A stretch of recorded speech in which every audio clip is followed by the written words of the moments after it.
Hoy nos encontramos, como de costumbre, en el despacho del señor director de la Escuela de Filosofía, profesor Eulogio Silverio, para darle continuidad a uno de los programas estrella de su gestión, que es el Archivo de la Voz. Y nos encontramos nada más y nada menos que con nuestro colega, el admirado profesor Luis Ulloa. Luis Ulloa es, digamos que uno de esos profesores símbolos de nuestra escuela, con una larga trayectoria como docente, director de revistas, director de programas de televisión. El profesor Silverio tenía mucho interés en esta entrevista suya porque, a su decir, usted fue uno de los primeros profesores que ensayó modos alternativos de hacer llegar el saber filosófico a los estudiantes. El profesor Ulloa es también dueño de una obra representativa.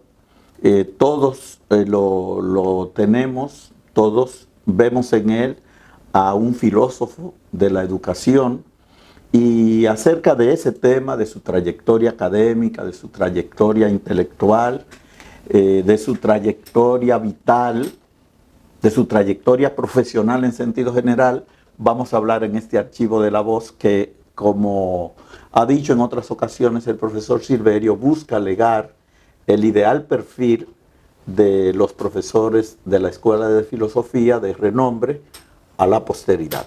Bienvenido, profesor Ulloa.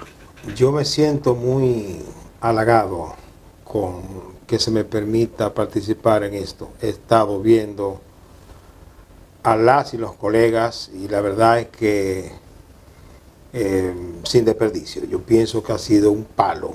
Lo que yo lamento es que hayan nombres que ya no pueden, hombres y mujeres que ya no puedan participar por razones obvias, porque han fallecido.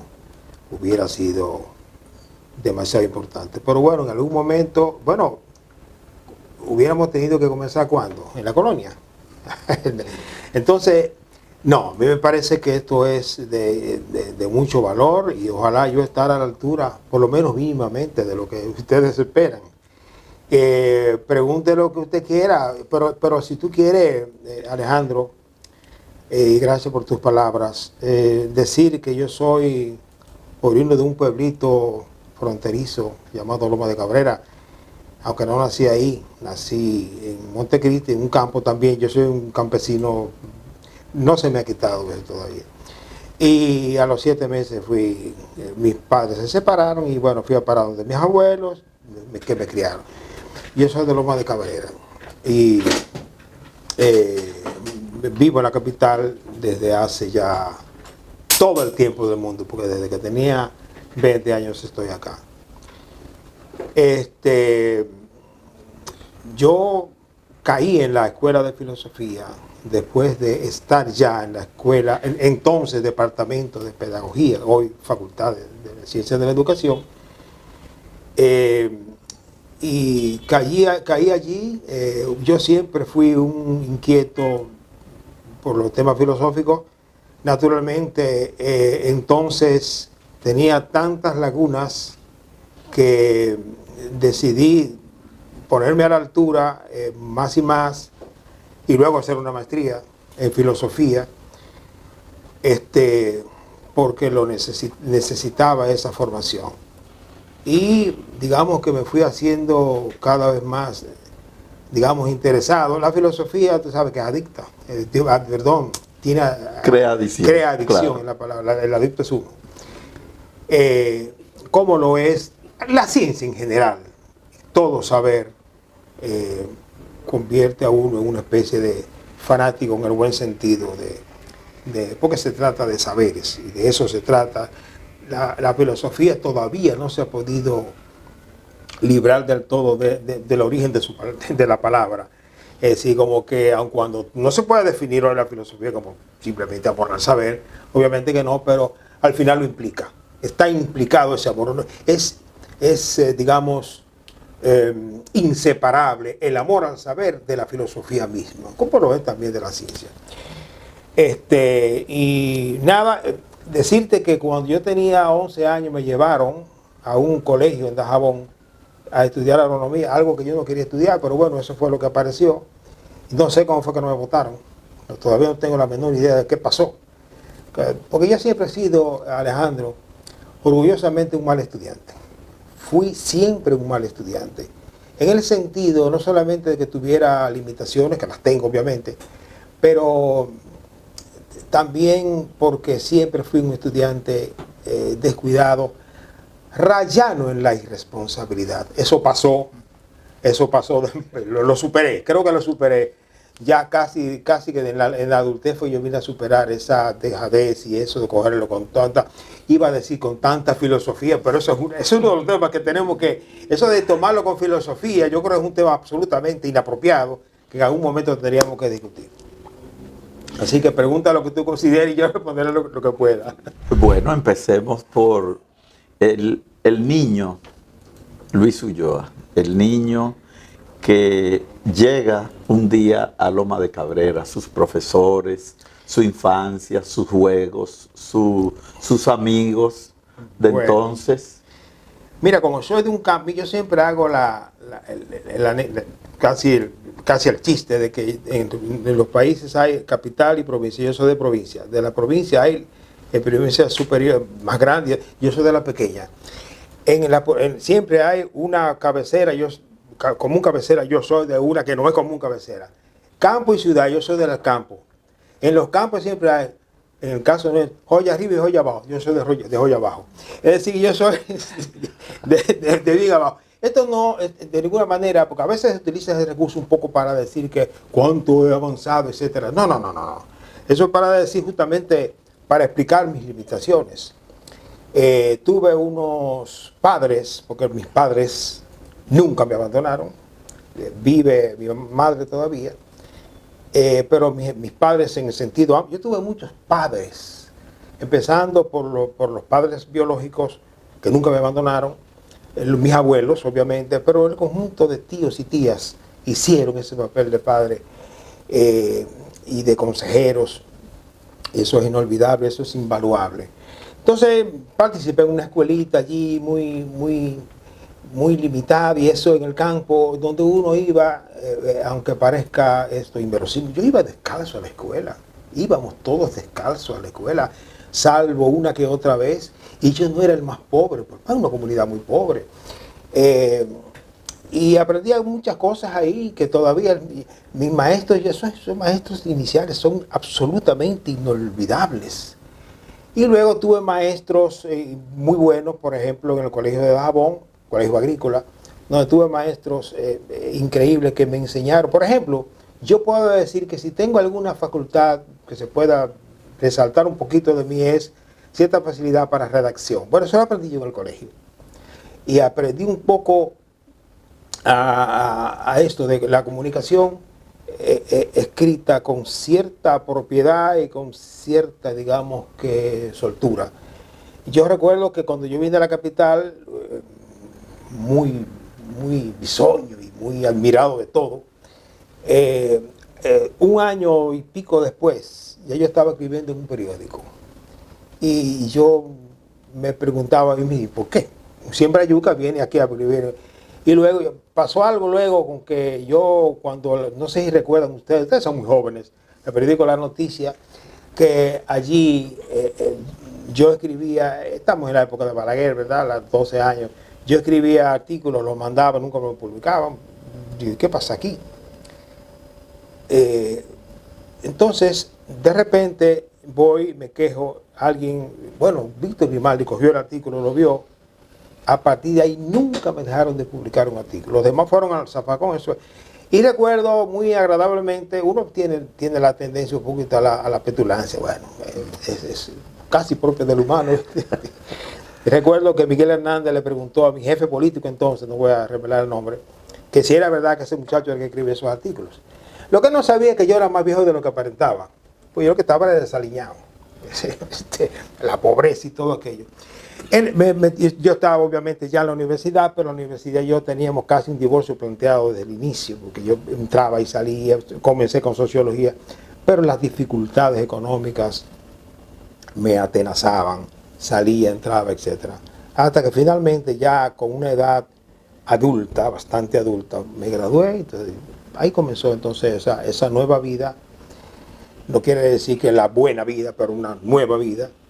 Y que culminó con eso de que me aceptaran como maestro en la universidad. Yo no sé si autoalabarme por eso o condenar a la universidad por haber aceptado un campesino. Y esa vocación por las humanidades, como un joven proveniente de un pueblo lejano de los grandes centros, los grandes núcleos urbanos del país, se interesa por temas como los temas sociológicos, pedagógicos, filosóficos. Eso siempre tú sabes que tiene una génesis que el sujeto no sabe del todo explicar. Sin embargo, si hay un factor que quizás pueda vincularse con esto, es la radio. La radio, uno está hablando muy admiradamente hoy de los medios cibernéticos y tal, pero lo que representó la radio para la humanidad y luego la televisión fue colosal. Yo recuerdo que yo trataba de imitar a los locutores y obviamente oía las noticias. Entonces yo tenía, porque tú sabes, mi interés por las humanidades tiene que ver con mi interés por lo político. Es decir, por qué pasa en el país, qué pasa en el mundo. Y entonces yo un poco por ahí me fui. La guerra de abril, yo tendría entonces 12 años, me chocó un poco. Yo no sabía lo que estaba pasando. En el campo eso no se sabe bien qué es lo que está pasando. Pero también un poco influyó en mucha gente. Y ya un joven de más de 12 años comienza a politizarse. A todos nos pasó más o menos lo mismo, solo que uno lo tomaron de una manera y otros de otra. Y yo terminé, mira, yo estudiaba agronomía, me gradué, todavía no sé exactamente cómo, pero nunca fue mi profesión. Yo adoro a la agricultura, adoro a la agronomía, pero sabía que no era un poco mi inclinación más preferida. Yo no creo mucho en la idea de vocación, creo que es un término que merece todavía mucha explicación, pero en todo caso mi inclinación no era por la agronomía, sino por las humanidades. ¿Sí? Siempre he estado observando cosas y opinando. Yo recuerdo que siendo muy adolescente, digamos que tendría yo, qué sé yo, 13, 14, 15 años. Mi primera reflexión filosófica provino de preguntarme sobre el concepto de culpa. Digo, pero al final, si yo soy malo, mato, robo, etcétera, etcétera, pero al final tiene que haber algún elemento extraño a mí como sujeto que me indujo a esto. Entonces, digo, al final, entonces, la culpa no existe. Es decir, hay tantos factores causas que generan que yo sea así y no asado, que al final no es culpa mía. Luego uno dice, bueno, viene la cuestión de la conciencia, y tú sabes que eso está mal, la conciencia del mal y del bien, entonces ya ahí y luego, sin hablar de lo jurídico, porque ya eso es el concepto de culpa en ciencia jurídica tiene otra connotación. En algún momento pensé también, ya discutiendo en los momentos de asueto con la muchachada allá en el colegio de Dajabón, digo, pero ven acá, joven, a mí me parece como que la materia no existe. ¿Y por qué? Bueno, porque los átomos están hechos de cosas tan pequeñas que si usted las subdivide y se le divide al final son nada. Así que esto que estamos viendo al final está hecho de nada. Y se puede decir que hasta tuve adeptos. La primera vez que tuve... Luego descubro que existía una cosa llamada idealismo físico. Entonces, pero es más, yo en ese momento yo no sabía ni siquiera que estaba rozando temas filosóficos. Eran lucubraciones así de vagos. Pero un poco ya estaba inclinado a tratar temas filosóficos. Y recuerdo, escúchame con esta anécdota termino esta parte, que yo una vez en mi campito, así con los primos, yo dando el de maestro, dije algo y entonces uno de mis primos, que por cierto es mi compadre hoy, no estaba atendiendo. ¿Y qué pasó? Y no, digo, pues por no estar atendiendo. Entonces, ahí comenzó quizás esto que luego se convirtió en un libro, que yo llamo, mi libro se llama Pedagogía Centrada en el Interés. Hoy, claro. Es decir, siempre me preguntaba qué es lo que pasa con esto de que yo no entiendo. Bueno, no entiendo porque no atiendo. Y no atiendo por qué. Y sí, todo eso lo desarrollo más o menos en ese texto, que es el último que escribí como libro, un libro pequeño. Pero ya en el que tú conoces y del cual tú fuiste uno de los mentores, porque tú hiciste unos aportes increíbles. Te puedo señalar algunas cosas que tú me señalaste. No me digas. Sí, sí, sí. Los caminos de aprendizaje ya ahí están también. No, yo recuerdo que yo le di a 4 personas, mi amigo Félix Gómez, mi hermano Félix Gómez, difunto Jacobo Moquete, a Alejandro Albelo, ¿cuál es el otro? Ahora me acordaré. No, Héctor Martínez, que es mi compueblano también. Y esos fueron para mí. Yo recuerdo que tú me dijiste, mira, tú estás utilizando de manera muy abusiva, no fue la palabra, tú eres demasiado decente. Tú estás utilizando mucho el no. Tú estás siendo muy negativo. No se puede. Entonces yo digo, pero es verdad. Digo, de hecho, tengo esa tendencia. Y yo lo corregí donde quiera que pude. Esa fue una, porque tú me dijiste tantas cosas que contribuyeron a hacer el libro menos malo de lo que es. No, eso realmente es un libro que yo tengo como libro de cabecera, que he leído como 4 veces. Ay, no me diga una cosa. Sí, sí, sí. Pues, ¿y cómo surge un libro? Usted, profesor, que ha publicado, que es dueño de una obra representativa. ¿Cómo surge en el profesor Luis Ulloa un libro? Primero la idea, primero un esquema, primero una preocupación. Sí, yo creo que un libro, para escribir un libro, lo primero es creerse lo que uno puede escribir esa cosa que llama libro, que se supone que es algo serio. Lo que pasa es que muchos libros, no quiero demeritarlo, pero hay libros, incluyendo algunos míos, son libros que están hechos de artículos que se compilan, que hacen la introducción, y eso no le quita mérito. Yo recuerdo una vez en Nueva York, una persona que no he vuelto a ver jamás, en un acto presentó mi libro que se llama Enseñar es fácil, y él se negaba a hablar y entonces cuando lo leyó, y dijo todo eso, es un libro que he hecho de artículos, y entonces cuando lo leyó, dice, pero esto es distinto a lo que yo pensaba. Mira, porque hay libros que uno se sienta a escribirlo como tal. Ese libro que tú mencionas del 2002, fue un libro que nació como en la calle y en el aula. Así.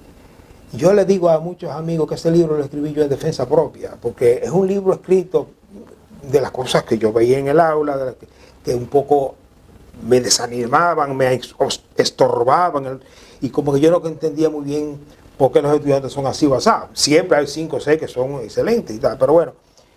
Entonces escribí ese libro pensando en cómo contribuir a hacer, un poco a rescatar la idea de que el estudiante es un sujeto de enseñanza-aprendizaje y no un receptor. Y que él tiene que jugar un papel y tener conciencia de eso. Bueno, entonces yo ese libro, increíblemente, yo hasta iba por las calles a veces con un bolígrafo, anotaba ideas que yo quería, y yo tenía un paquete informe así de anotaciones, a veces hasta en servilletas, señores, hay ideas que yo no quería. Entonces yo luego, obviamente, como tú sabes, tú eres un gran autor, por supuesto, tú le estás preguntando con fines pedagógicos, por supuesto. Entonces luego, bueno, por supuesto, hacer un esquema que te guía, al final no es el esquema que tú vas a presentar, y vas escribiendo cosas, y la mitad de esos papeles que yo anoté, yo no encontré dónde encajar esas ideas. Pero bueno, eso fue materia prima, pero un libro se hace, estamos hablando de ese tipo de libros, porque la novela tendrá otras inquietudes, se organizan de otra manera, quizás no tan distante de cómo se hace un libro, como se hace un ensayo como este. Pero el libro es algo que tiene que tomarse en serio. Yo creo que uno de los síndromes de la época es que todo el mundo quiere ser escritor. Pero como que hay una relación un poquito antitética: mientras más escritores, menos lectores. Lectores de verdad. Lectores de verdad. Porque yo, cuando daba clase acá, una de mis preguntas claves al final, para comenzar un semestre, era esta: ¿cuál fue el último libro que leíste? Pero cuidado, no que te lo hayan obligado a leer, sino que a ti te dio la santísima voluntad de leerlo. Y descubrí que la mayoría de los jóvenes no lee o no leía de motu propio, sino por una obligación. Menos mal que leen algo, aunque sea con esa motivación. Pero cuando, mira, ahorita ustedes hablaban de la biblioteca y tal, y yo hasta iba a meterme para decir que hay gente como ustedes que tienen libros. Yo tengo pocos libros, que si yo no soy un gran acumulador de libros, pero ahora tenemos la ayuda de los libros digitales.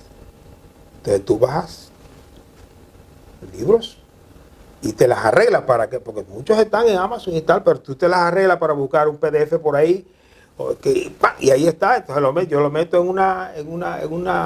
en mi computadora, en el caso en una tablet, leo mis libros ahí.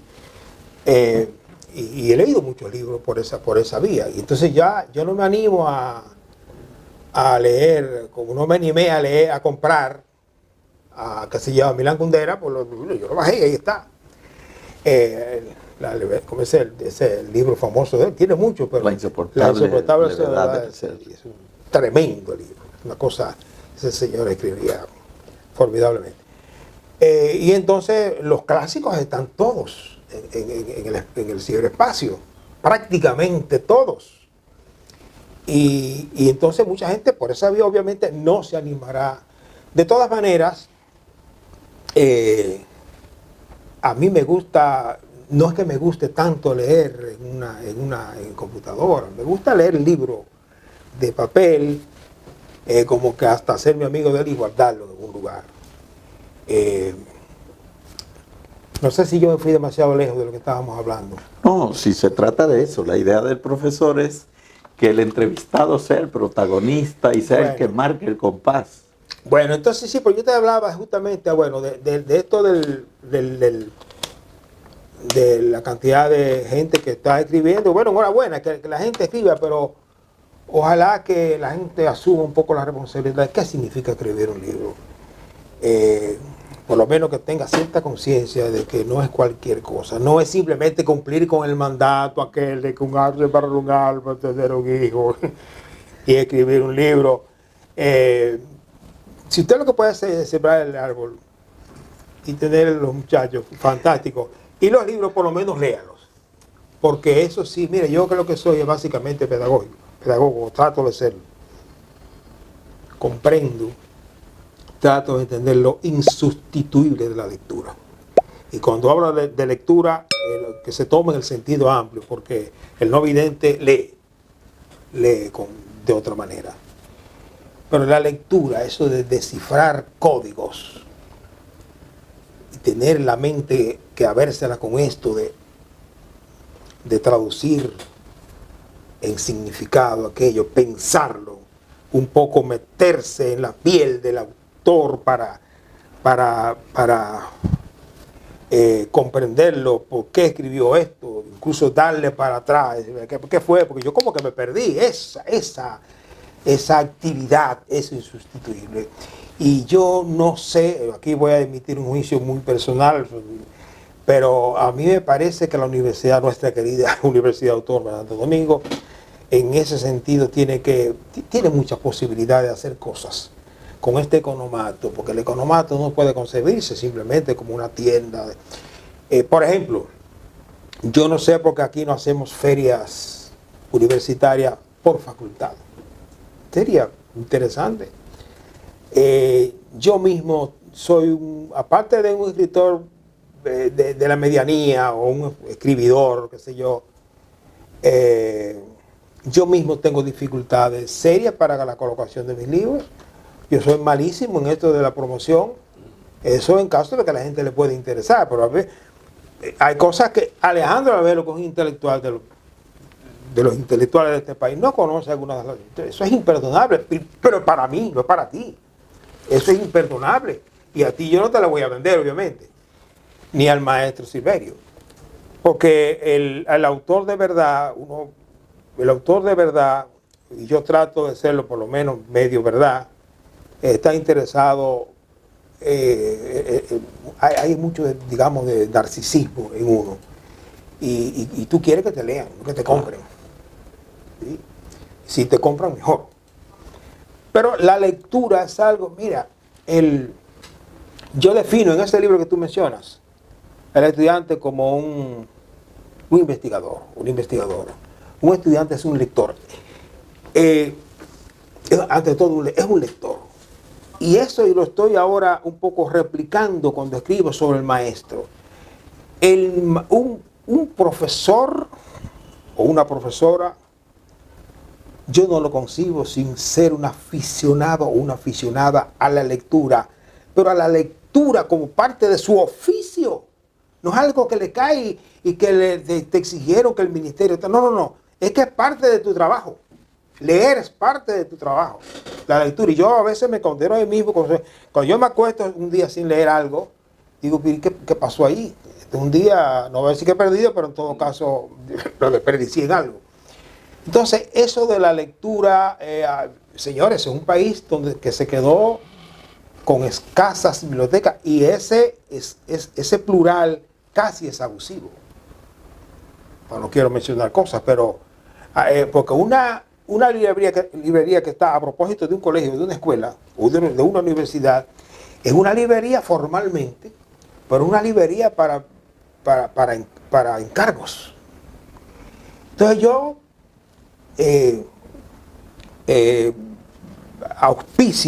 auspiciaría que retome la universidad como tal, porque ¿a quién sino la universidad le toca ese papel de incidir en la lectura? Tú fuiste por varios periodos, te reeligieron ahí, coordinador, director, no sé, de la Feria del Libro, y la Feria del Libro sí que ha sido un acontecimiento interesante, pero es digno de mejor suerte todavía. Se pueden hacer muchas cosas más, porque la cultura moderna, y la cultura, digamos, más que moderna, la cultura civilizada, por algo la civilización comienza allí donde hay escritura.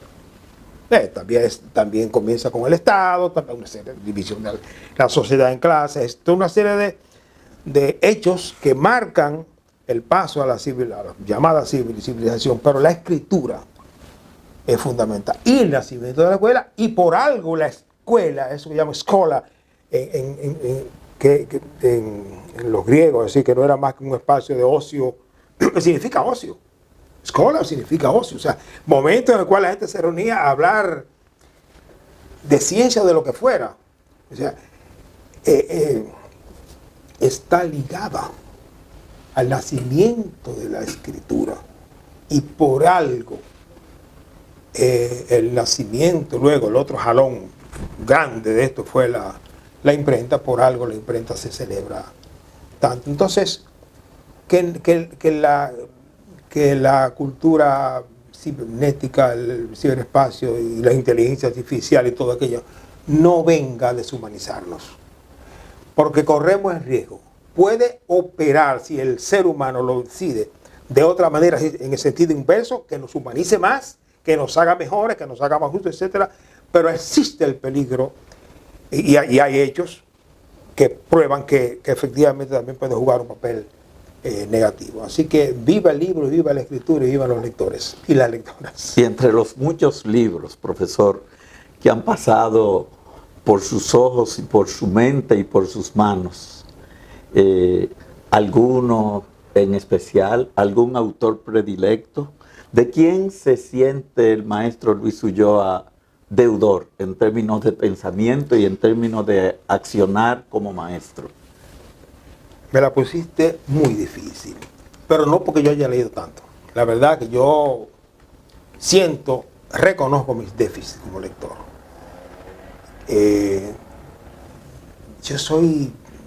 Yo le debo tanto a autores, empezando por dominicanos. Alguien me dijo alguna vez, tú, ¿cómo que tratas de imitar a vos y escribir? Le digo, no, espérate, yo no llego a tanto. A vos, por supuesto, de mis autores, porque es de las cosas que uno más conoció acá. Pero ¿qué te digo yo? A nivel ¿de qué literatura? De literatura política yo soy marxista, yo soy y a los Marx y a los marxistas lo he leído, no diría que bastante, pero he leído y soy en ese terreno. Pero como literatura como tal, sobre todo a mí me gustan mucho las novelas. Yo soy un admirador de Balzac. Yo soy un admirador de Balzac. Que por cierto, Marx también era un admirador de Balzac. Por supuesto, imagínate tú, de este señor de Stendhal, para hablar de los franceses, bueno, los rusos, imagínate tú, Tolstoy, Crimen y Castigo de Dostoyevsky, es una cosa, mira, y ¿qué te digo? Bueno, sin ni hablar del Quijote, ni hablar de toda esa literatura española. En Latinoamérica soy muy admirador, obviamente, de García Márquez, y para mí el dios de la literatura latinoamericana es Borges. Borges es una cosa, que ese señor nunca escribió nada que pasara de 10 páginas. O sea, sus libros, sus cuentos eran cortos, pero eran de una belleza y de una profundidad fuera de serie. Pero la verdad que no es que soy tampoco el gran lector. Bueno, pero con leer poco, profesor, pues usted es una biblioteca andante, nada más con los que ha mencionado. ¿Cómo se llama? De Marán de Bovary. Ay, Dios. Ese autor, bueno, ahorita nos acordamos. Que es una de las obras que también Madame Bovary a mí me fascinó. Y nada, los rusos, los latinoamericanos, los franceses, ¿qué te digo yo? Interesante esa mención que usted hace de vos, después de haber dicho que es marxista, como todos sabemos. Aunque en sus libros no se trasluce tanto esa afiliación marxista, en sus libros de filosofía de la educación, de teoría de la educación, pero me queda la impresión de que los pensadores de izquierda y los dirigentes de izquierda no fueron muy afectos a leer a vos. Me da la impresión. ¿Qué impresión tiene? Así es. Es más, tú estás ante una persona que en algún momento cometió injusticia con vos, en términos de escribir cosas. Nunca irrespetable, obviamente que no, se me va a ocurrir. Y además siempre he cuidado en otro nombre a veces. Pero nunca, obviamente, yo tengo familiares y eso que están desde el partido de Bosch, y no puedo faltar respeto. Y entonces, por favor, un gran... O sea, Bosch es una cosa tan tremenda como en todo. O sea, la literatura de Bosch, la cuentística de Bosch está al nivel de lo mejor del mundo. Y uno no se imagina cómo es que un muchacho cuando escribió esas cosas, escribía esto con tanta belleza que tú como que casi palpaba lo que está viendo. tú lees, por ejemplo, Maravilla de un buey, es una cosa, ¿cómo que tú como que miras el buey? Tú lo estás viendo, la mujer. Entonces, Bosch como novelista no descolló tanto, pero como cuentista, y no es que no escribiera bien, sí. Obviamente que sí. Entonces Bosch el politólogo, sí. Bosch el intelectual, el biógrafo, ese Hostos el sembrador, esa es una obra maestra. Sí, sí, sí. ¿Y qué libro tan bien escrito, claro, Dios por mío? Supuesto, eso es lo que se llama digamos, yo no quiero mucho hablar de clasificación, no me gusta mucho esa gringada, ese top 5, no me gusta eso mucho, pero si tú fueras a hablar de los intelectuales dominicanos, Bosch no está dentro de los primeros 5, sí. Por decir algo. Pero Enrique Ureña y todo lo que... Pero Bosch quizá más multifacético fue Pedro Enrique Ureña, a pesar de que no vivió tanto. Pero es que Bosch escribió de todo bien. Y entonces, combinado con una actividad política intensa, porque eso es lo grande también, sí. Es que nunca abandonó la labor, el laborantismo político, construyó, señores, 2 partidos casi como que con sus manos. Sí. Es una cosa extraordinaria. Y el segundo lo fundó cuando tenía alrededor 64 años. Exacto. Que incluso me contó alguien que ya murió, que fue de los fundadores también del PLD, él se tenía un down, como dirían en inglés. Sí, como que voy a abandonar esto, y los demás le dijeron, mire, sin usted no se puede. Sin usted no se puede. Y él accedió. ¿Y de qué manera? Porque vos es un hombre, así como era de temperamentalidad, era un hombre que era un fajador. Sí. Entonces hablo tanto de vos porque es que es una figura que como obviamente hizo cosas con las que yo no estoy de acuerdo, claro. Obviamente que sí, pero es que vos es una gloria nacional y tenemos que reivindicarlo hoy porque es que necesitamos esos referentes. Claro. Es que los necesitamos. Como de alguna manera Peña Gómez, guardando la distancia, porque eran personas muy diferentes. Entonces, en nuestros intelectuales, en general, Pedro Mir, Manuel de Cabral, es decir, necesitamos esto, pero no para endiosarlos, y no para hacer un poco lo que se ha hecho con Duarte. Esta obra de Pablo Mella, Los espejos de Duarte, es muy reveladora y muy... bien hecha, por supuesto, un poquito densa y eso, pero un poco mostrando cuántos Duarte hemos construido. Entonces corremos el riesgo de que al cabo del tiempo construyamos 50 Bosch diferentes. Yo quiero un Bosch, por supuesto que guardando la distancia, porque Bosch de alguna manera no solamente que escribió, sino que está filmado. Bosch es un hombre de la historia viva, reciente, y Duarte ya un poco se pierde en una cierta nebulosa de interpretaciones y tal que dificulta un poco la construcción de ese sujeto. Pero es también uno de nuestros referentes.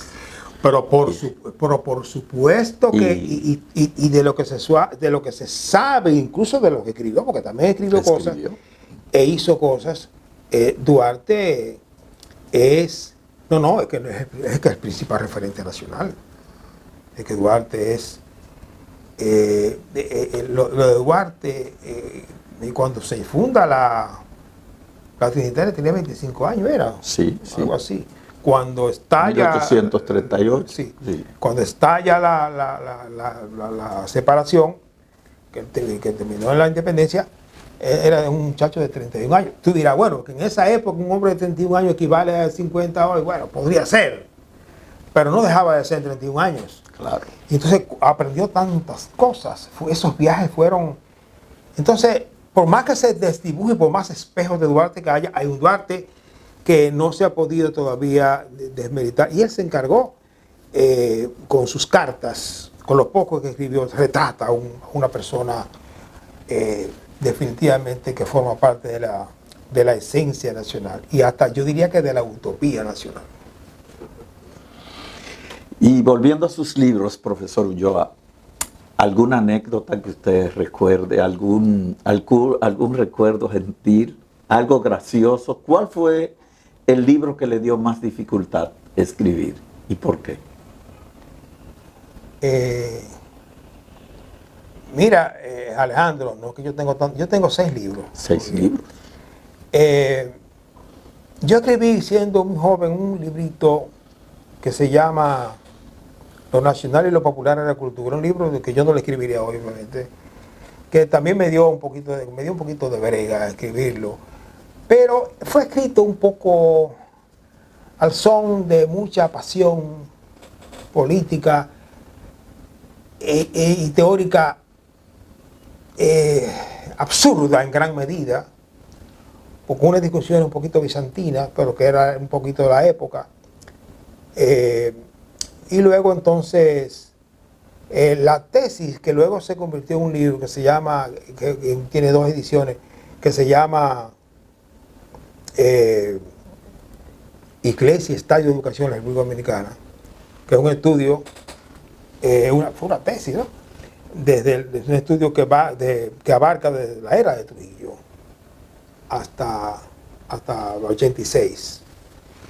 Ese me dio un poco de trabajo porque primero estaba muy ceñido al formato de una tesis de investigación. Así yo podía emitir poco juicio ahí que no tuviera alguna apoyatura bibliográfica, así, porque a mí me gusta, yo quiero ser mucho más suelto. Entonces me dio trabajo escribir esa tesis, porque y no es tan larga, pero tuve que emplearme a fondo. Luego los caminos, entonces, ¿cómo se llama? Enseñar fácil, que es más voluminoso, porque yo le agregué como se tiene 2 partes. Eso se fui haciendo sobre la marcha, porque fueron artículos que fueron apareciendo, y luego le agregué 3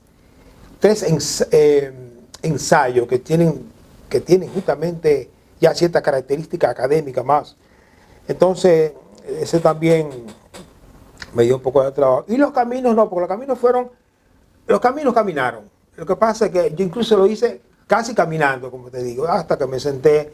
Yo recuerdo que cuando estaba escribiendo ese artículo, en mi casa había muchos mosquitos, como en la capital, pero entonces como que en ese lugar había demasiados mosquitos. ¿Y qué es lo que está pasando aquí? Entonces yo agarraba fundas del mercado y me las ponía aquí, me las amarraba aquí, para protegerme de que los mosquitos no me picaran. Y fue una buena experiencia, pero yo no quise, este libro yo quería que fuera más o menos serio, y como te digo, quise que algunas personas que yo valoraba mucho y valoro mucho, como personas que podían decirme cosas sin tapujo, lo hicieran. Si tú me dijeras, yo no me siento escritor, porque hay también un tema ahí semántico. Hay la tendencia a pensar que el escritor es el que escribe literatura en el sentido de literatura ficción. Y como yo no he escrito nunca eso, excepto uno que otro poema muy malo, y ni cuento ni nada de eso, yo no me siento escritor en ese sentido. Por eso insisto, yo redacto. Y alguien, amigo mío, admira mucho mis artículos, la forma, y dice, ¿cómo que te escribes? Digo, bueno, me sale, no sé. Trato de escribir de manera más o menos amena, trato de no ser rebuscado como lo era al principio. Al principio el joven trata de ser muy, muy expresivo y caemos en cierta pedantería. La pedantería no la he abandonado, porque todo profesor que se respete tiene que ser medio pedante, ¿no? En el sentido de que demostrar que tú sabes a los estudiantes y eso. No, pero más en serio, yo en algún momento, cuando estudiante, creía que sabía, y luego descubrí que yo no sabía nada. Uno de mis grandes hallazgos. Digo, pero qué ignorante yo era. Y yo tengo una amiga que era profesor de historia aquí, es muy buena amiga, que en esa época no quería saber de mí ni en pintura. Y dice que tú eres demasiado pedante. Y entonces después ahora me mira y dice, no, ay, por Dios, manito, escúchame, yo no era tal. Pero digo, no, pero espérate, ahora soy yo que lo digo. Yo era pedante. Y agrego, ignorante. En extremo, ahora lo soy. Pero a unos niveles que yo mismo mirado desde hoy no me lo hubiera soportado. Y eso le pasa a mucha gente que, porque ¿qué es lo que pasa? Ustedes saben que eso que se llama ignorancia absoluta es desconocer que se ignora. Y porque sabes unas cositas ahí, tú crees que te está llevando el mundo por delante. No, pues yo creo que es una de las cosas a superar todavía. En todos los, yo creo que al final los seres humanos morimos los normales por lo menos, muy conscientes de que lo que sabemos es muy poco. Ojalá que sea suficiente para vivir. Bueno, me conformo con eso. Muy socrático, profesor. Usted, no sé si el profesor Silverio le ha informado que él ha iniciado unas rondas que tienen por objeto leer la obra completa de Platón. Incluyendo las leyes, que es el último, que incluso sí. Dudan que si fuera él que lo haya escrito. Sí. Pero pensando, profesor, que usted es un productor de ideas, autor de libros, ¿algún filósofo, además de los mencionados por usted, de los que usted se sienta deudor? ¿Cómo te digo? Yo descubrí que soy platónico, no aristotélico. Incluso más de una persona dice muy sueltamente que el primer gran, no comunista, no, el primer gran teórico del comunismo fue Platón. Sí. Obviamente un comunismo en el sentido, más comunismo por la vía de la llegar a la idea del bien, o sea, y hacernos sabios y sabias todos. Yo creo que independientemente de todo lo mitológico que haya en él, porque yo creo que también Platón, por hacer razones, tuvo que hacer mitos, pero no solamente mitos como recurso, como alegoría, como la alegoría de la caverna, que eso la gente dice mito, pero es una alegoría, sino porque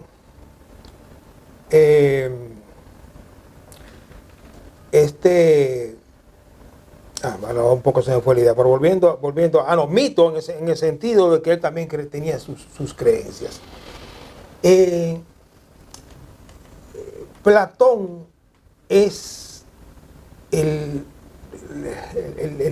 con esa teoría de las formas, de las ideas, del eidos, un poco fijó la gran meta de la humanidad, hacernos sabios. Yo creo que sí, en Marx, obviamente que hay una vía diferente, por aquello de su materialismo histórico y de la vía de la revolución y todo eso, pero en Marx también hay una utopía de ese tipo, porque el comunismo al que Marx y los marxistas más clásicos se refieren a aquel en el cual todo el mundo tenga conciencia y de alguna manera llegan por vías diferentes a esa idea. Por supuesto que en Marx la condición, la precondición es la justicia social, es decir, la abolición de la clase, y en Platón tenemos llegar a ser sabio.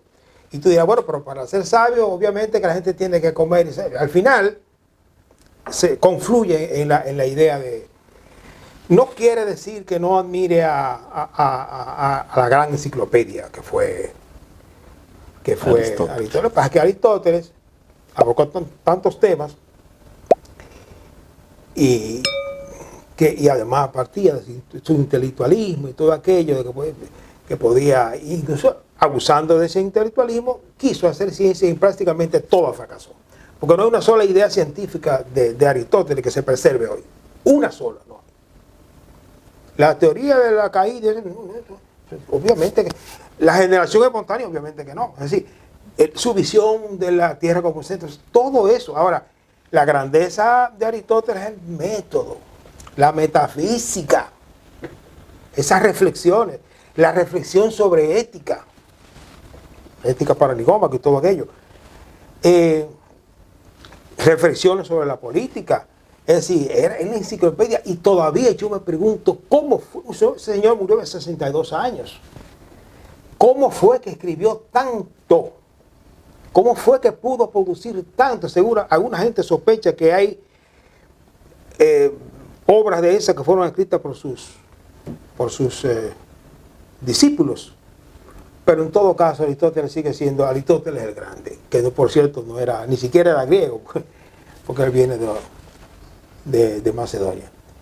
Y por supuesto Sartre, qué sé yo, los filósofos marxistas, no todos obviamente, yo soy admirador de Gramsci, Lenin, que yo soy gran admirador como político, como filósofo no me gusta mucho, creo que cayó en algunos excesos por un problema con algunos filósofos materialistas y cuidado, mi palabra no resulta pesada para Lenin, que yo soy un leninista en términos políticos e ideológicos casi que extremo. Pero el afán del ateísmo lleva a mucha gente a algunas, no digo que sea exactamente el caso de Lenin, pero ciertos marxistas se dedicaron demasiado a demostrar que Dios no existe. Y yo creo que Marx nunca cayó en eso. A Marx no le interesaba si Dios existía o no. Subyace el ateísmo en toda su obra. Y de alguna manera, porque decir que la religión es opio de los pueblos, que ni siquiera es una idea de él, no es ateísmo. Y a propósito de eso, entonces yo digo, no es por ateo que un filósofo me interese o no me interesa. Fíjate que comencé con Platón. La idea del ateísmo, ustedes conocen seguramente a Gustavo Bueno. Gustavo Bueno el profesor Silverio es el lector de Gustavo Bueno, el que más ha leído a Gustavo Bueno pensador, que yo conozco. Pero Gustavo Bueno decía, Dios no existe ni puede existir. Entonces, a mí me resultó muy chocante. Y entonces yo me quedo un poco con la idea un poco a nivel de Russell. Sin embargo, él se define como ateo católico. Eso es y nacionalista, porque eso es lo grande, porque un hispanófilo. Bueno, yo me quedo católico. Sí, claro. Sí, pero eso es lo interesante. Y muy partidario de la Unión Soviética. Una cosa, hay un zambumbio ahí interesante. No, y de Santo Tomás de Aquino también. Sí, todo eso. Marxista y de Santo Tomás de Aquino. Sí, Gustavo Bueno es una historia que tiene todo un movimiento y una cantidad enorme de seguidores. Sí, se cree que el materialismo filosófico es un sistema, una filosofía con categoría de sistema. Sí. Y tiene escuela en Oviedo. Pero por supuesto. Que como la quinta ola ya de... Sí. El buenismo le llama. Yo me quedo con Bertrand Russell, o sea, yo no sé si Dios existe. Yo me quedo ahí. Yo no puedo demostrar que Dios no existe ni lo contrario. Entonces, nada, es un problema de filosofía, digamos, la idea de Dios, que sigue siendo una idea imborrable. O sea, la idea de Dios es una idea que está sembrada necesariamente en la conciencia humana. Dios no es destronable, Dios no puede morir, con la excusa de Nietzsche. Dios no puede morir como idea, porque que la pregunta sobre de dónde viene todo esto y quién lo dirige va a estar siempre, y no importa cuál sea tu respuesta, pero va a estar ahí siempre. Por supuesto que Nietzsche no dijo que Dios, ustedes saben bien lo que Nietzsche quiso decir, que no fue necesariamente, y no hablaba de Dios ha muerto en el sentido humano, nada de eso, sino la idea de la razón y todo aquello. Entonces, autores así, filósofos que me hayan, y yo sigo siendo muy admirador yo soy también muy admirador de Kant. Veía yo algo muy simpático en este día, que hay un título que se llama El Kant nuestro de cada día. Como que dice, Kant está ahí, sí. Como está el primer moderno, gran filósofo moderno que fue Descartes. Yo soy de los que cree también que no hay filosofías falsas, porque una filosofía responde a una perspectiva. La ciencia puede ser falsa, aquello de tú puedes, un principio, un descubrimiento, decir, mira, que la Tierra gira así o las cosas caen por esto, por aquello, y eso puede ser falsable, como dijo un amigo de ustedes. Pero Pero en filosofía, si es filosofía, basta con que sea racional y con que hable del universo. Eso es filosofía. Por eso entonces es tan filósofo Tomás de Aquino como Sartre, como Marx, como Kierkegaard, como Arbelo y como Silverio. No sé. El profesor Silverio y yo somos más bien aprendices de filósofos. Yo no llego a tanto, ¿no? Ni siquiera aprendiz. Y Marx, profesor Ulloa, ¿cómo usted lo percibe? ¿Filósofo, científico o ambas cosas? ¿O ninguna de las tres posibilidades encaja en Marx? No, todo eso a la vez, y político, con militancia. Marx se la jugó políticamente, él y ellos. Un pensador que curiosamente escribió poco de filosofía. Propiamente. Porque incluso, ¿qué es lo que más se celebra de Marx como filósofo? Como obra. Bueno, pues las 11 tesis, que fueron unos apuntes nada más, que se descubrieron muchas décadas después de su muerte. Y bueno, está entonces las primeras obras, la ideología alemana y todo aquello, pero que fueron obras, digamos que en cierto modo, bueno, fundantes, pero menores en términos del Capital, por ejemplo. Y hay un marxismo, por supuesto, y una filosofía marxista, quiero decir, que bulle en toda su obra, porque el Capital es una obra que da lecciones de método. Es decir, comienzo hablando de la mercancía porque lo obvio, lo que se nos presenta, entonces luego se adentra a desmenuzar todas esas categorías para establecer todo un sistema que lo hace a la vez científico, pero también metodólogo.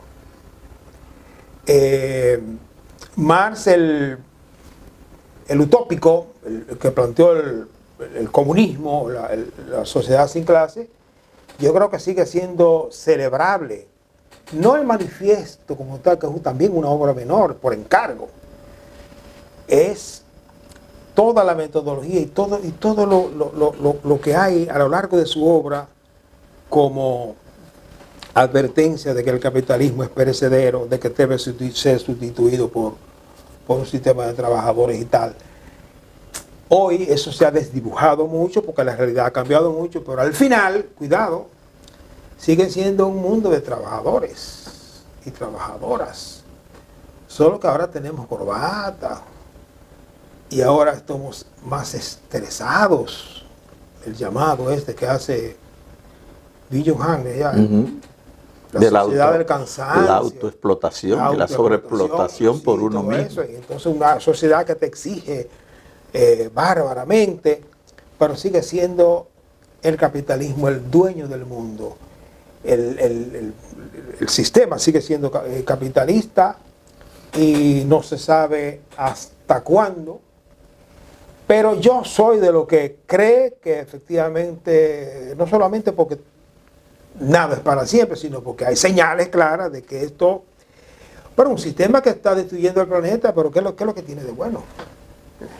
Es destruyendo el planeta literalmente y amenazándonos con destruirnos a todos, no dejar ser vivo la Tierra. Es decir, pero no se trata de un juego de niños, porque es que esas bombas con las que estamos, incluso que llegaron a estar a las puertas de entrar en acción, más allá de Hiroshima y Nagasaki, por ejemplo con la crisis del 62 en Cuba, la crisis de los misiles, y hoy tenemos, es el potencial destructivo de hoy es infinitamente superior. Entonces, tiene que ver con este juego de intereses y esto de que mientras la humanidad siga teniendo como eje central la ganancia por encima del ser humano, ese sistema merece perecer. Eso no va a ocurrir como lo soñó Marx, por muchísimas razones, la vida ha dado vueltas, y ocurrió que Marx también y ella le hablaron de Europa, y mucho menos del tercer mundo. Y resulta que la mayor parte de la población de hoy está en el tercer mundo. Y en su época también. Pero Marx sigue siendo... Mira, cuando se terminó el siglo pasado, hubo una encuesta en el Reino Unido sobre el intelectual del milenio. Y ganó Marx. No ganó Einstein, que es otro de la gente de mi simpatía. Ganó, y no estoy hablando de quién es más inteligente, el intelectual que más influyó. Porque Marx revolucionó la filosofía, la economía, la política, la visión, hasta... Yo no quiero decir que hay una pedagogía marxista, porque eso es ir demasiado lejos, y no creo que haya pedagogía que deba ideologizarse en esos términos. Pero hay un Marx como referente para los pedagogos.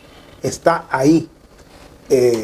Y uno de los grandes pedagogos de América Latina, ¿quién es? Bueno, Paulo Freire, que era una especie de paramarxista. Porque esa visión para la pedagogía no puede concebirse más de una visión del ser humano.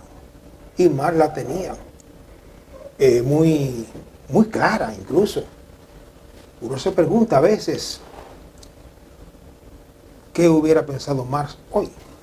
Eso es un poquito de imaginería, pero un poco para uno puede estar, una mente tan brillante como la suya, como hubiera interpretado este mundo loco que tenemos.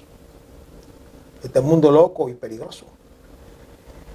Más allá de que, como decía Voltaire, la historia de la humanidad, en cierto modo, es la historia del crimen. Quizás se puede decir que uno de los momentos en los cuales menos guerras hay es hoy. Y eso hay que anotarlo también, para no caer en un pesimismo extremo.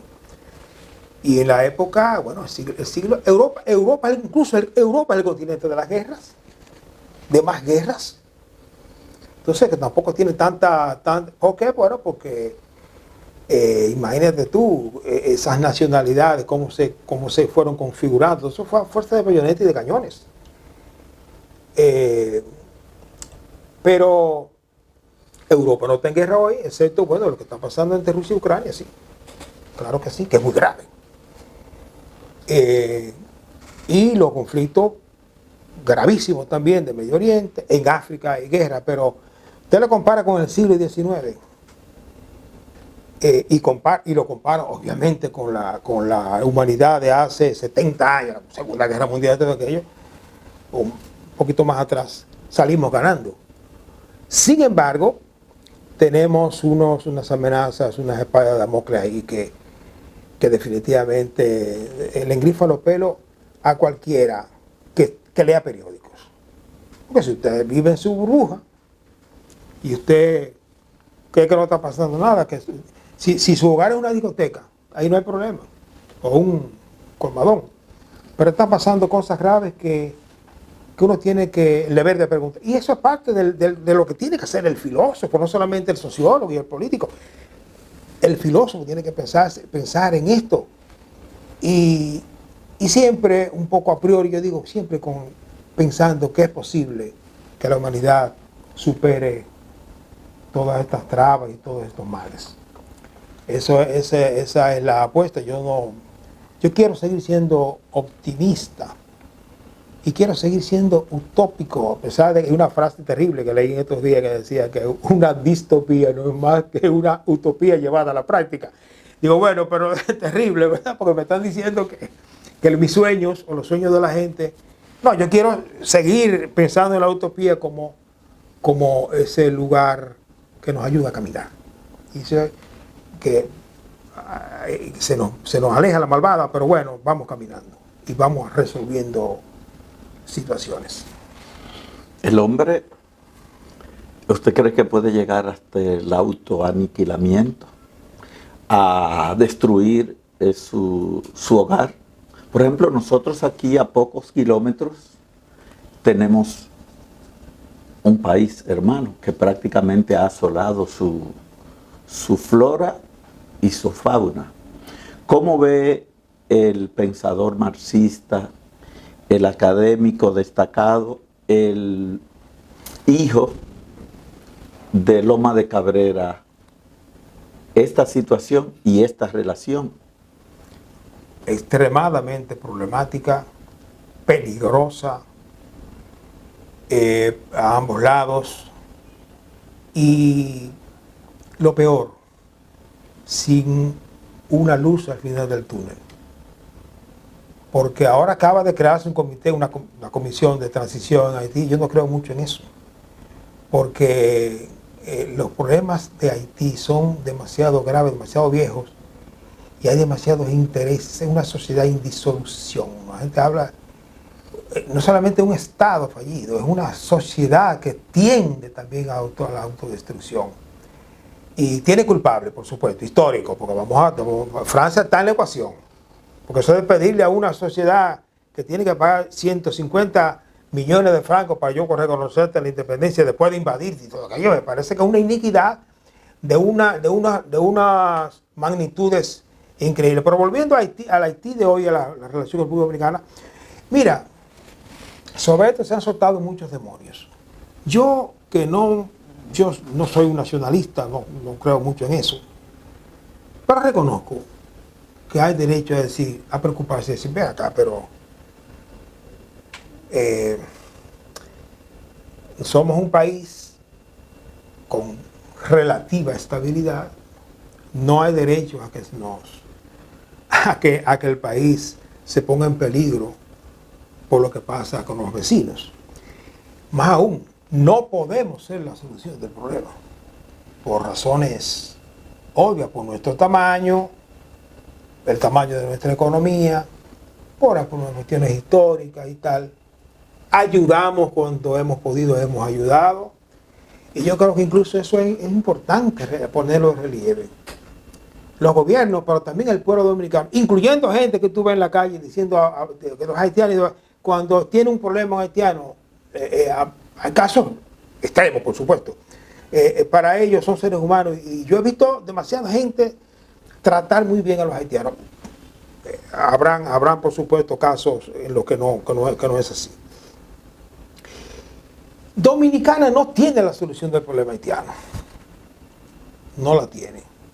Hay que clamar a la comunidad internacional. Pregunto entre paréntesis, ¿cuál comunidad? Pero bueno, lo que tiene la posibilidad, Estados Unidos tiene la posibilidad de tener otra mirada de Haití, y Francia y Canadá, tiene la posibilidad material, tiene la voluntad. O quieren que ese país se desangre, porque al final ellos no lo afectan. Esa es la cuestión. Yo creo que Dominicana tiene que, en general, mantener una actitud, al final, siempre humanista. A mí no me gusta, a veces yo he oído cosas horribles por ahí de gente que habla de los haitianos como si no fuera, me dicen que no, nosotros no somos pueblos hermanos. Todos los pueblos son hermanos. Nosotros somos hermanos de los afganos, somos humanos todos. Ahora, nosotros no somos la solución, y los haitianos y las haitianas, por razones de sobrevivencia, se ven obligados hasta meterse en nuestros hospitales al venir a parir aquí. Eso es un problema de sobrevivencia. Ahora, ¿cómo enfrentarlo? Mira, yo no tengo una solución clara. Yo sí apuesto a que en Haití haya estabilidad, y ojalá que esta comisión, a la que yo no creo mucho, porque no depende todo lo de ellos, logre la estabilidad haitiana, porque en algún momento Haití fue un país pobre, con muchas dificultades, pero un país de América Latina como otro cualquiera, con su Estado, una dictadura terrible, por supuesto, porque ahí no te hagas ilusiones con democracia mientras estés en Puerto Rico, en Haití. Pero decía alguien el día pasado que hasta 1961, 62 por ahí, el presupuesto del Estado haitiano era superior al dominicano. Era una cosa increíble. Hubo estabilidad en Haití en algún momento. Es decir, no está en la condición étnica haitiana la disolución. Ahora, allí tenemos una élite que no cree en ese pueblo para nada, que está absolutamente separado de esa población. Y tenemos unos, se nos olvida, no solamente la iniquidad de Francia, sino Estados Unidos estuvo 17 años en Haití. ¿Y qué hizo? Le dejó una dictadura. Pero aquí le dejó a Trujillo, de alguna manera, indirectamente, porque Estados Unidos no tiene la intención de resolver ningún problema que no sea el de ellos. Y lo que busca es, en el mejor de los casos, Pax Octaviana, más nada. Entonces, Dominicana tiene que reforzar su frontera, hacer efectivo. Mira, yo no soy nacionalista, yo lo he dicho 1.000.000 de veces, pero yo me vi obligado un poco hasta a coincidir con los ultranacionalistas, es decir, hagan un muro, porque si eso ayuda un poco a mantener cierto control de la frontera, pues bienvenido sea. Ahora, las fronteras todas son porosas. Y mientras haya problemas en Haití, por un problema de sobrevivencia elemental, van a tender a venir para acá. Y no nos hagamos ilusiones con que el Estado Dominicano va a ser demasiado efectivo en eso, porque no lo puede. Y no lo quiere, porque también hay mafia allí. Ni quiere ni puede. Querrá Luis Abinader y uno que otro. Pero nuestros institutos castrenses y policías tienen una cultura, tienen una mentalidad. Y dentro de esa mentalidad está agregarle algo al sueldo de los 25. Y si por esa vía se puede, magnífico. Entonces, es complicado el tema. Yo espero que haya estabilidad en Haití, que puedan reencauzarse para ver si ese país digno de mejor suerte deja de ser el patito feo de Occidente y el país más pobre, pero no es más pobre nada más, es que Haití es un infierno en términos de cómo vive la gente. Por cierto, con algunas variaciones, porque no es lo mismo el norte que Puerto Príncipe, por ejemplo. Hay zonas un poquito más. Las bandas, por ejemplo, esas bandas que son cualquier cantidad, aunque están unificadas en 9 grupos ahí, dirigidos por un señor llamado, ¿cómo que le dicen? Barbecue. Imagínense, oiga qué nombre. Ese es básicamente en Puerto Príncipe y sus zonas aledañas. Pero ya eso es mucho porque son 3 millones de habitantes. Es decir, es una ciudad enorme. Y uno a veces cree que Puerto Príncipe es una aldeíta, no. Es una enorme ciudad que mucha gente descubrió con el terremoto de 2010. Es enorme. Ojalá que en Dominicana aprendamos que Haití no se va a mudar de ahí y que tenemos que convivir con ellos, pero naturalmente que Dominicana y su gobierno tienen la obligación de preservar nuestra integridad. Eso no se discute. Alguna gente puede discutir, no, eso no se discute. Ahora, ¿con cuáles criterios lo hacemos? Esa es la gran pregunta. Yo creo que no te puedo. Al final dije mucho y no puedo dar una conclusión, porque que no hay conclusión así. Yo no sé si tú lo preguntas. ¿Qué otra cosa se puede hacer? Y un poco tener, aunque parezca inverosímil, calma. Porque al final las cosas, todo pasa. De lo que yo sé que sí usted puede darnos para el archivo de La Voz una conclusión y una visión de buen criterio es cómo ve el profesor Luis Ulloa una clase ideal de filosofía. Usted que es teórico de la enseñanza y que ha sido profesor durante mucho tiempo en nuestra escuela. Una clase ideal de filosofía es aquella en la cual se problematiza y se hace que el estudiante, se busca que el estudiante problematice las situaciones hasta más cotidianas. Hay un fondo, porque hay un programa que hay que hablar de Heráclito y del río, y que hay que hablar del racionalismo y del empirismo, pero el estudiante dominicano no tiene formación, y aunque la tuviera, para esas cátedras con las cuales mis padres se hubieran, porque ni siquiera fueron a la universidad, se hubieran educado. Hay que problematizar, hay demasiadas situaciones del país, por ejemplo, cuestiones tan cotidianas como el tránsito. A partir de ahí tú hagas ese hilito y vas a encontrarte con que eso está conectado con tantas cosas, o como la bulla en la calle. Yo no sé si hay un país del mundo donde los motores hagan tanta bulla. Aquí las guaguas de la OMSA andan cizagueando. Pero por favor, es decir, para hablarte de cosas muy, muy cotidianas, pero que la gente la normaliza. Entonces cuando lo normal pasa a ser discutido, ahí comienza la filosofía. Cuando lo cotidiano comienza ese caminito que puede llegar a lo trascendente, eso, que otra cosa. Nosotros, casi todo el mundo asume que hay tres grandes campos de la filosofía. Los valores, es decir, las cuestiones axiológicas, el problema ontológico, el problema del ser, metafísico, y el problema de la cognición. Pero todos están muy vinculados. El conocimiento, la cognición no se puede desvincular de los valores, aunque sean diferentes. Y los valores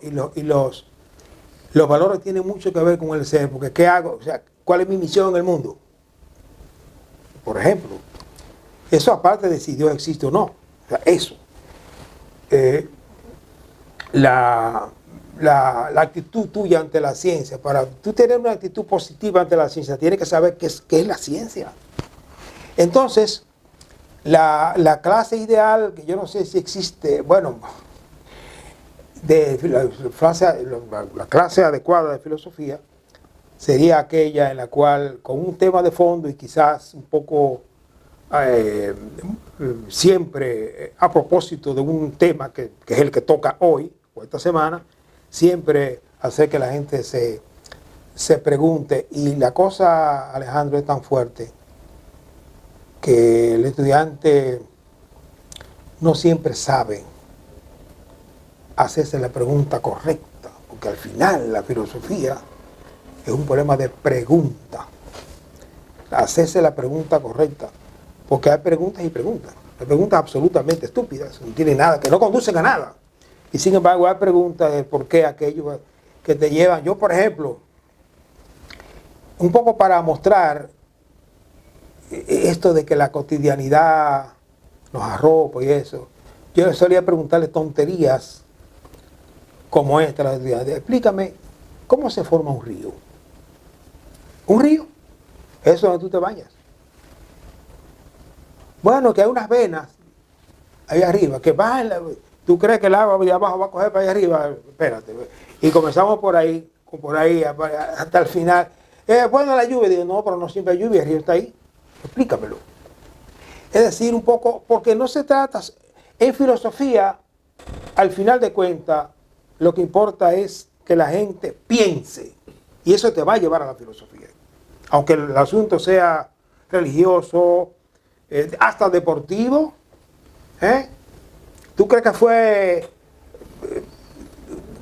casualidad que ganar? Pero ¿qué es la casualidad? Espérate, ¿qué es lo casual? Existen cosas casuales, etcétera, etcétera. Es decir, hay mil maneras, pero por supuesto el profesor tiene que tener lo que yo llamo control pedagógico, en el sentido de que tú tienes que saber que esto no es para una discusión que puede ir para cualquier parte.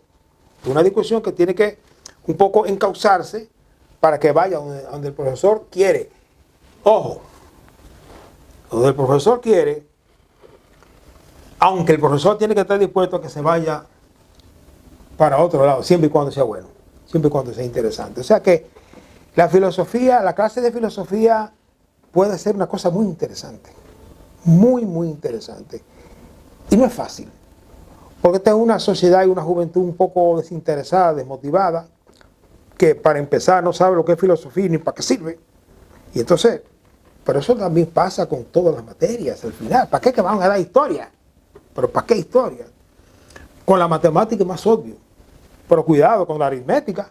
Porque cuando tú te pones a hablar de matemática un poquito más superior, tampoco el estudiante, a menos que el profesor haga su papel, entiende para qué es eso. ¿Para qué es lo que es una integral? ¿Para qué es eso?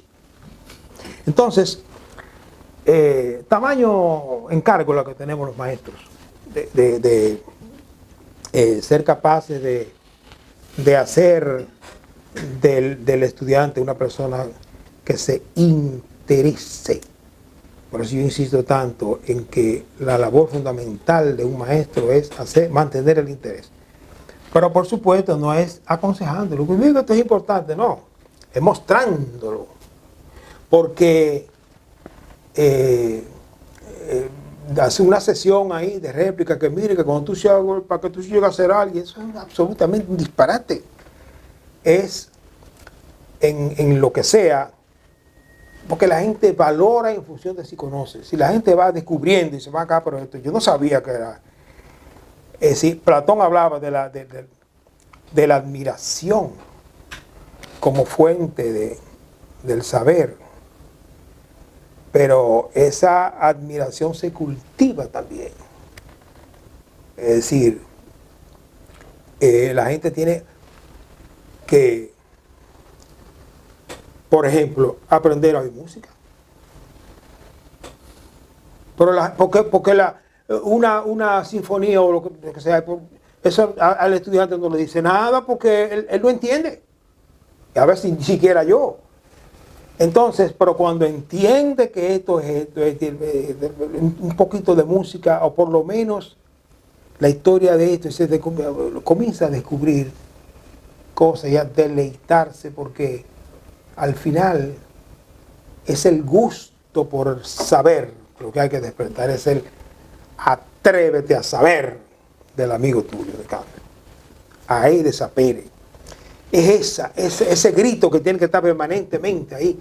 Y atrévete a saber, porque sabiendo tú eres mejor y eres más y puedes ayudar más.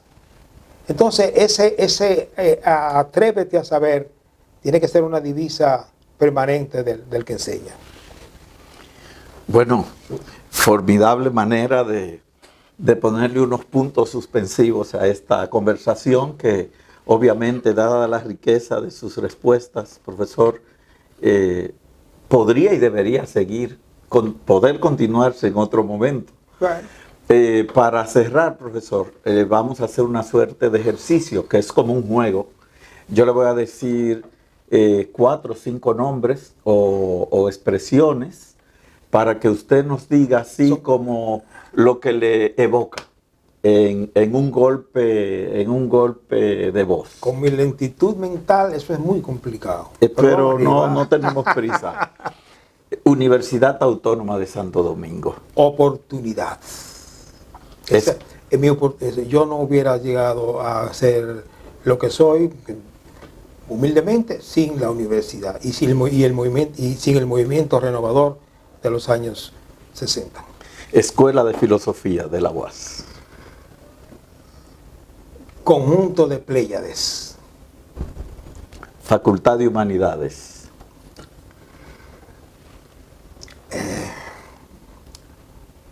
Centro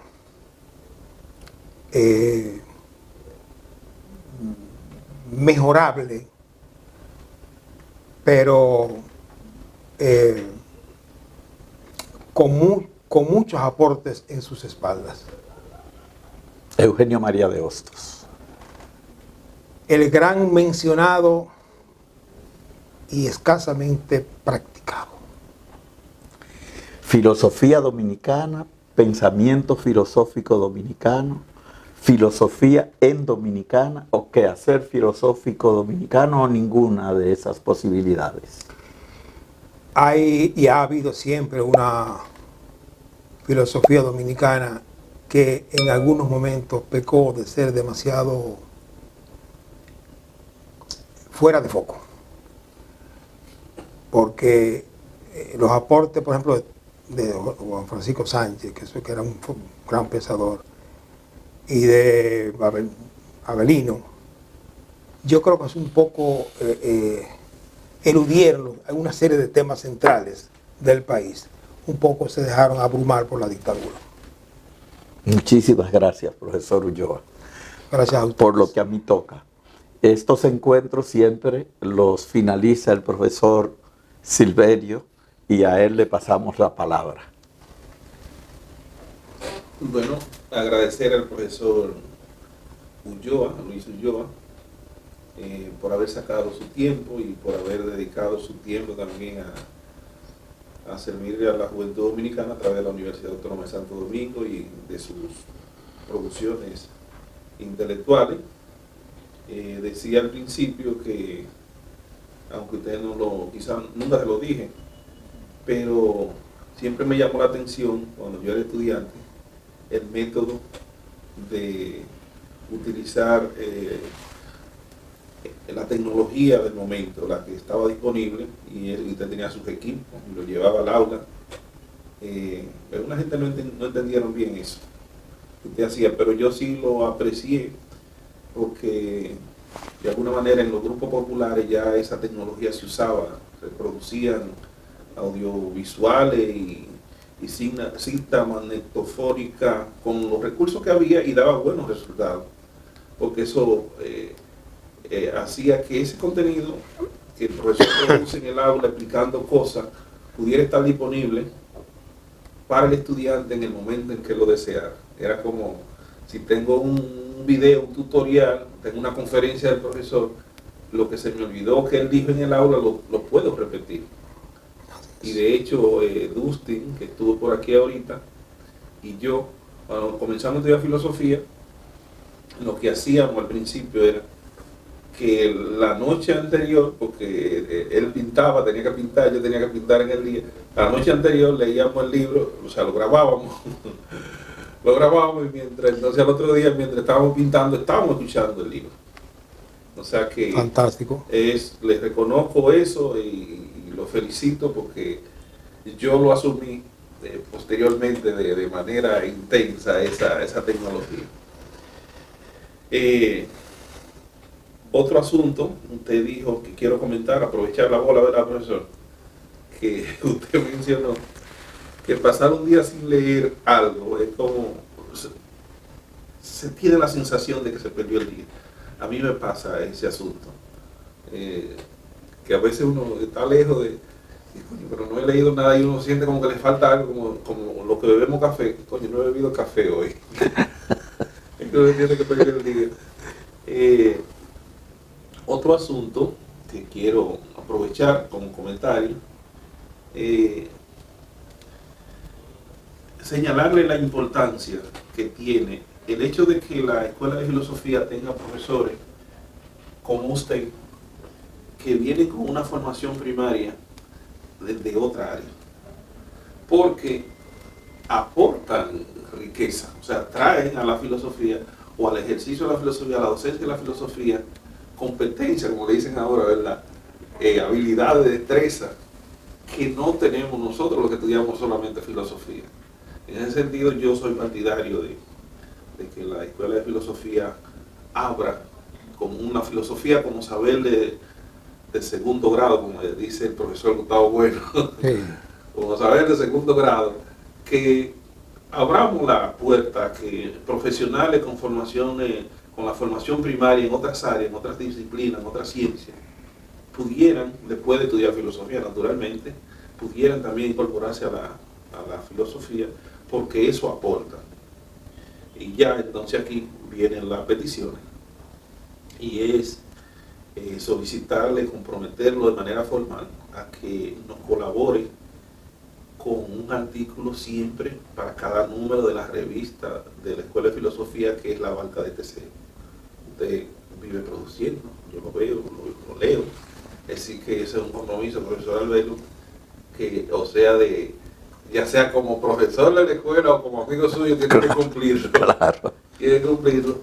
Y el otro compromiso que queremos de usted también es a que en su momento, cuando le llamemos, se integre a los trabajos del sexto Congreso Dominicano de Filosofía que pensamos hacer en el 2025, precisamente tocando, o más bien inclinando ese congreso hacia lo que se ha pensado de filosofía en español. ¿Qué es lo que hemos pensado? Un poco buscando las raíces, la identidad o lo que pueda ocurrir de ahí. Ya como usted sabe, eso de alguna manera está maleado, ese concepto, por el materialismo filosófico porque ellos han prestado mucha atención a la filosofía en español. En español, sí. Que no es lo mismo que pensar en inglés, en ruso, en alemán o en otras cosas. Pues muchas gracias por mi parte, profesor. Oye, el agradecido soy yo, ustedes no se imaginan. No, y agradecer siempre el profesor afanó mucho con esta entrevista, me ha preguntado varias veces. Y debo decirle ya como información que Félix Gómez, amigo suyo, amigo mío, y la profesora Carmen Castro están en lista ya. Sí, son los siguientes. Así que gracias, profesor. Gracias a ustedes. Qué bien, qué bien. Y como usted ama tanto a Platón, yo no quise abundar porque mi rol, usted sabe que es de Pero dejar que más usted la verdad, dijo un amigo